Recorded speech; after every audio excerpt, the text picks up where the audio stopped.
Assalamualaikum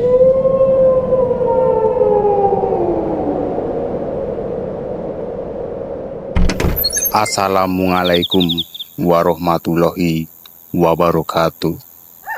Selamat datang di channel Senjakala, channel yang menyajikan cerita misteri dengan kemasan cerita bergambar.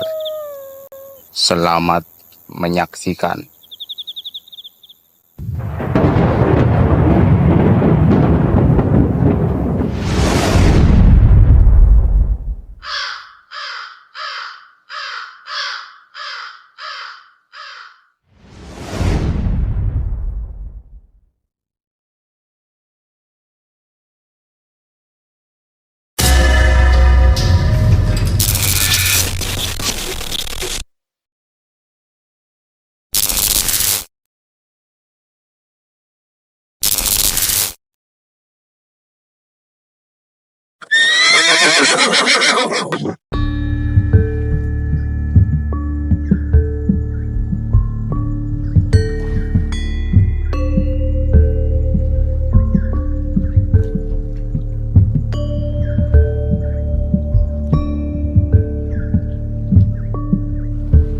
Satu persatu, Raden Tejokusumo memandang tajam wajah kedua tamu tak diundang tersebut.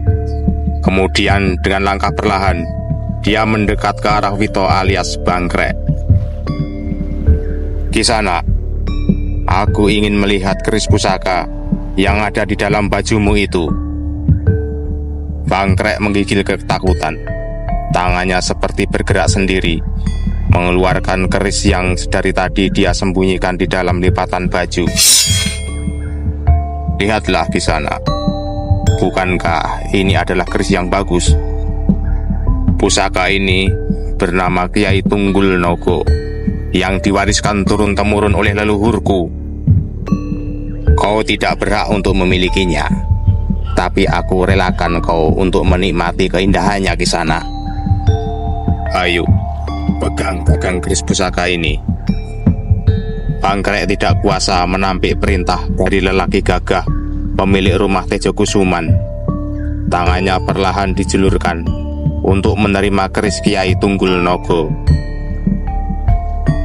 Beberapa saat setelah menggenggam gagang keris, telapak tangannya merasakan hawa hangat di dalam pusaka yang merasuk ke dalam aliran darahnya.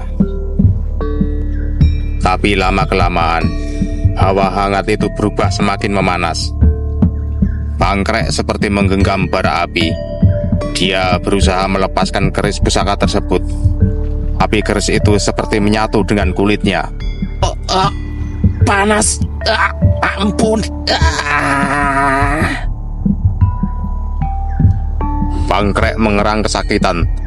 Tapi tidak lama kemudian, hawa panas mulai hilang dan berubah menjadi hawa yang teramat dingin. Aliran darah terasa membeku, denyut jantung tak beraturan. Bangkrek benar-benar tersiksa oleh kekuatan keris pusaka tersebut. Namun di detik berikutnya, kejadian aneh pun terjadi. Bilah keris itu bergerak-gerak dan menggeliat, sampai akhirnya perwujudan keris itu lenyap, berubah menjadi seekor ular hitam yang ganas yang membelit lengan Bangkrek. Belum sempat Bangkrek menguasai rasa terkejutnya, ular itu secepat kilat mematuk dan menyerang tangannya.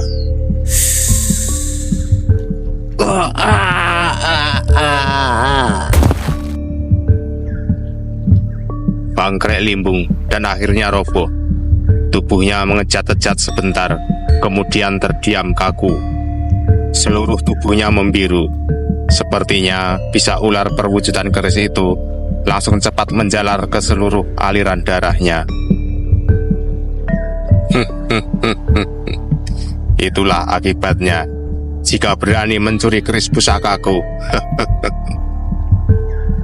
Melihat temannya sudah tak bernyawa lagi, Gendon pun pasrah dan menjatuhkan dirinya berlutut di depan Raden Tejokusumo. Maafkan saya, Kanjeng Gusti.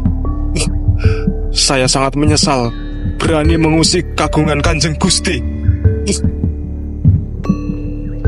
Tidak ada perubahan pada raut wajah Raden Tejokusumo. Tatapannya tetap dingin dan tajam. Aku tidak akan menyakitimu Kisana, asalkan kau mau mengabdi padaku. Injih Kanjeng Gusti. Sebagai penebus kesalahan saya bersedia melakukan apa yang Kanjeng Gusti perintahkan. Bagus. Tidaklah sulit yang harus kau lakukan Kisana. Kau cukup bekerja di rumah ini selama 3 hari 3 malam. Setelah itu, kau boleh kembali pulang ke rumahmu. Injih, sendiko Kanjeng Gusti. Nah, sebagai tugas pertama, kau kuburkan jasad temanmu di belakang rumah ini. Setelah itu, kembalikan peti perhiasan yang telah kau ambil ke tempat yang semula. Akhirnya, Gendon pun menyanggupi segala perintah dari majikan barunya.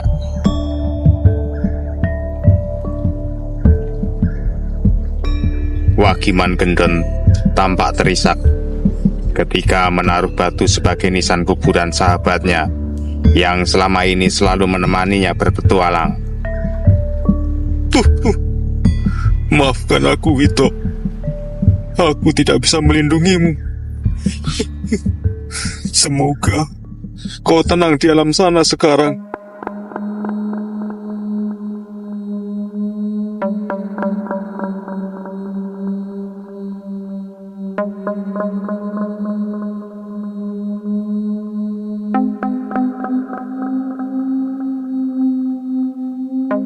Pada hari-hari berikutnya, Wagiman Gendon menjalani aktivitas sebagai layaknya seorang abdi, seperti membersihkan rumah beserta perabotannya, juga memberi makan kuda putih kelanganan sang pemilik rumah. Aku sama sekali tidak menyangka bakal berada di tempat ini. Tempat apa ini sebenarnya? Gendon merasakan banyak keanehan-keanehan selama ngenger di rumah megah tersebut, seperti suasana yang selalu temaram, bagai malam hari yang berkabut tanpa adanya siang hari. Dia juga merasa tak pernah letih, mengantuk, lapar dan haus, meskipun bekerja tanpa henti.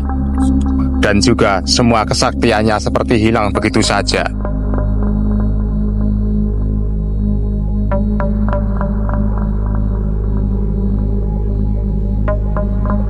Hari-hari pun berlalu, sampai akhirnya Gendon pun menginjak hari ketiga, di mana perjanjian dengan Raden Tejokusumo berakhir. Ki Surogati dengan wajah sumringah bersahaja dengan langkah perlahan menemui Gendon. Kisana, waktumu bekerja di rumah Raden Tejokusumo telah berakhir. Aku mewakili Kagungan Dalem mengucapkan terima kasih atas kesanggupan Kisana ngenger di rumah ini. Ki Surogati menyerahkan sebuah kantong kain kecil berwarna hitam pada Gendon yang dengan segera menerimanya. Ini merupakan hadiah dari Raden Tejokusumo. Gunakanlah untuk mencukupi kebutuhanmu. Dan perlu diingat, kau hanya boleh membuka kantong ini ketika sudah sampai di rumahmu. Injih Ki, terima kasih atas anugerah yang diberikan kepada saya. Pulanglah sekarang lewat pintu depan itu. Dan selama kamu berjalan meninggalkan rumah ini, jangan pernah menoleh ke belakang jika kamu ingin selamat sampai tujuan. Injih Ki, saya akan patuhi segala perintah dari Ki Surogati.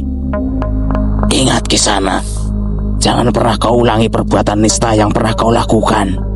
Hiduplah sebagai orang baik yang bermanfaat bagi sesama. Injih, sendiko Ki Surogati.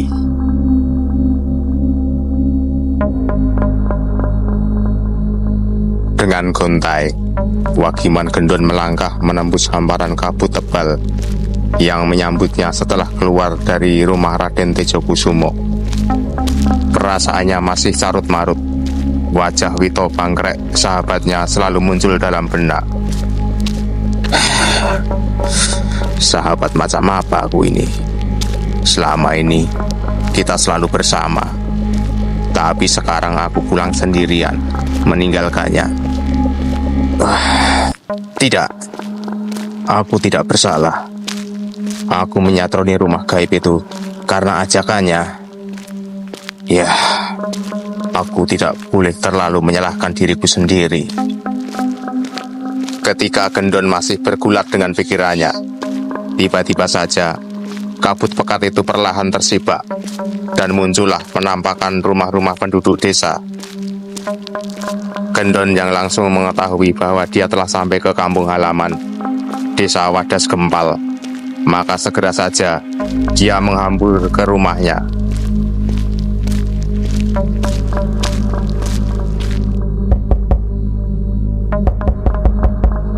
Mina, aku pulang. Wah, Kang Gendon?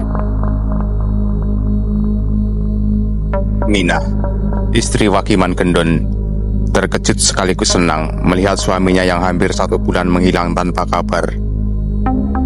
Kakang kemana saja? Hampir 1 bulan Kakang pergi tanpa kabar.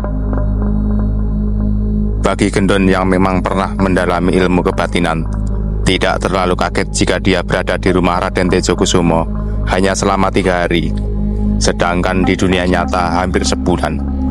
Dikarenakan perbedaan waktu yang cukup jauh antara alam lembut dan dunia manusia. Wakiman Gendon kemudian menceritakan apa yang dialaminya. Tapi tentu saja dia merahasiakan aksi pencuriannya yang gagal. Karena memang selama ini Minah tidak pernah tahu pekerjaan suaminya. Meski terkadang Minah merasa curiga dengan kegiatan suaminya yang cenderung dilakukan pada malam hari, tapi karena keuangan keluarga tercukupi, kecurigaan itu pun dikesampingkan. Aku terjebak di alam lembut, Dek. Untung saja aku bisa pulang kembali hidup-hidup. Sebenarnya Minah kurang begitu percaya dengan penuturan suaminya, bahkan menuduh Gendon main serong dengan perempuan lain. Aku bukan tipe orang seperti itu. Jangan sembarangan menuduhku. Untuk meyakinkan istrinya, Gendon pun mengajak Minah ke kamar dan membuka kantong kain hitam pemberian Ki Surogati. Terbelalak kedua pasang mata pasutri tersebut. Ternyata isi di dalam kantong kain adalah 2 emas batangan. Kang Gendon, benda apa ini? Jan, apakah ini Mas Murni?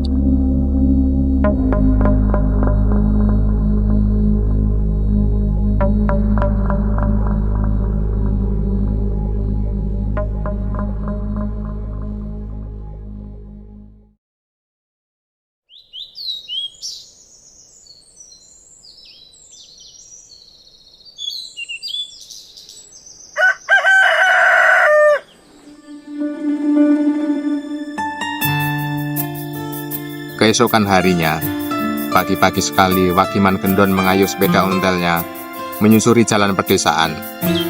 Beberapa warga tampak keheranan melihatnya muncul setelah hampir sebulan dinyatakan hilang.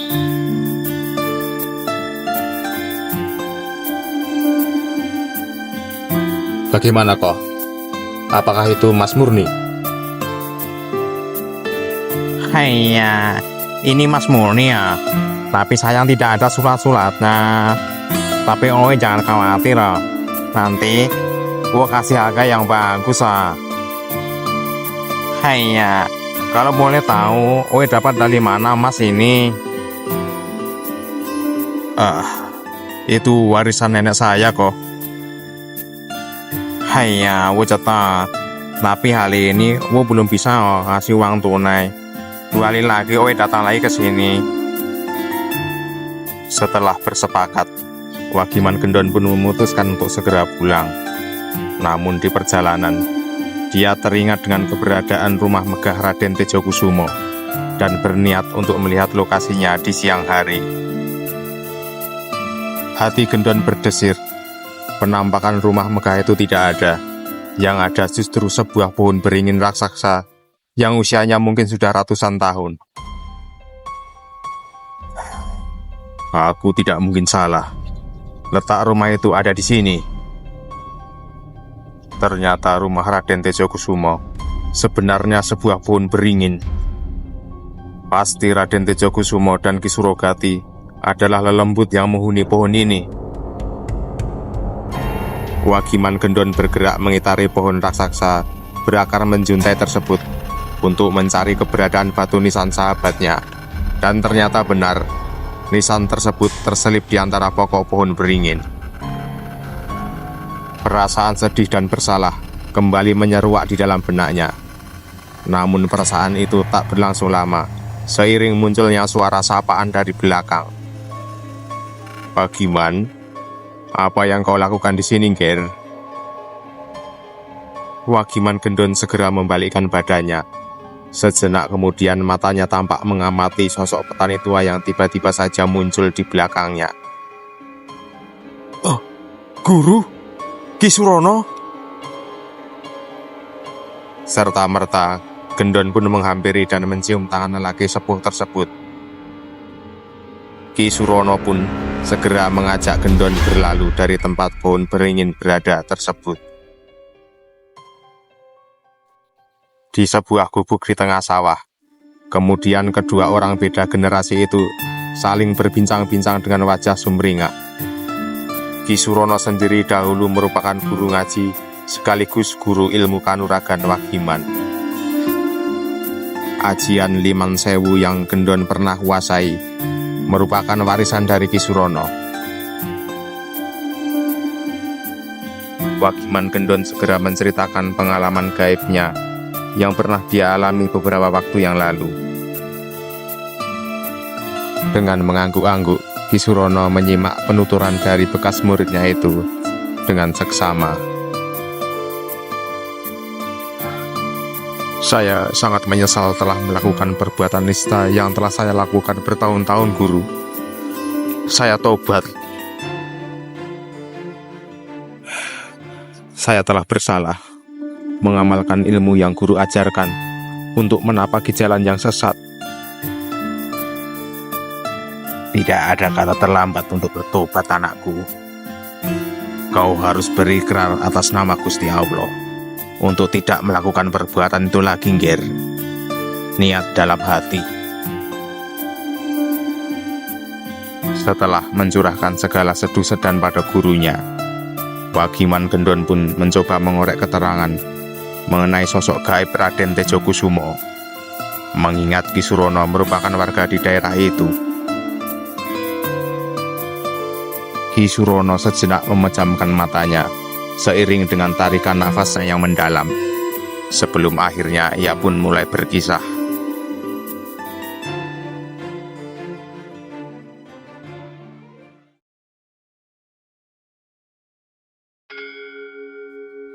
Dahulu, ketika Sultan Agung Hanyokrokusumo jumeneng di Mataram. Ketika itu pihak Mataram sedang giat-giatnya memperkuat barisan prajurit dengan melakukan pendadaran prajurit-prajurit baru. Hal ini dikarenakan Mataram akan melakukan penaklukan kerajaan-kerajaan Brangwetan.